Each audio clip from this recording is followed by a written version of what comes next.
much on how to remove the rear door card of the rear CLS 218.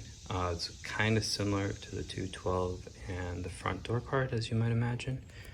The difference is there's going to be 2 screws down here.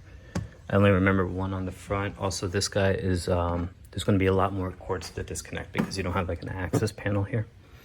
Yeah, so I'm going to update the speakers. And the official way to do it, which is also different than the front, is to remove this inner door card, they call it.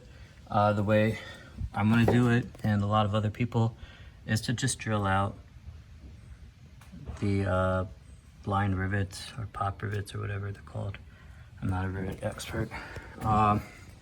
Yes, I'm also going to take this time to do some dynamatting of the rear door card. I find it's very helpful to do some of the parts that are less rigid, but also can rattle. So I also do the inner, this door card too, especially where it connects.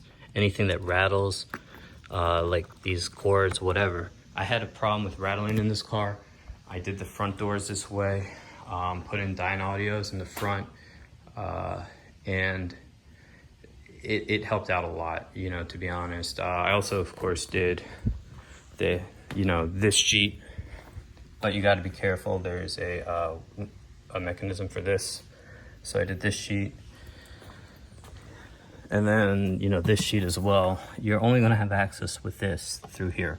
So you're going to have limited access. So you're going to just want to hit things that are highly resonant. You know what I mean? And also just beef up the area around your speaker mount, of course.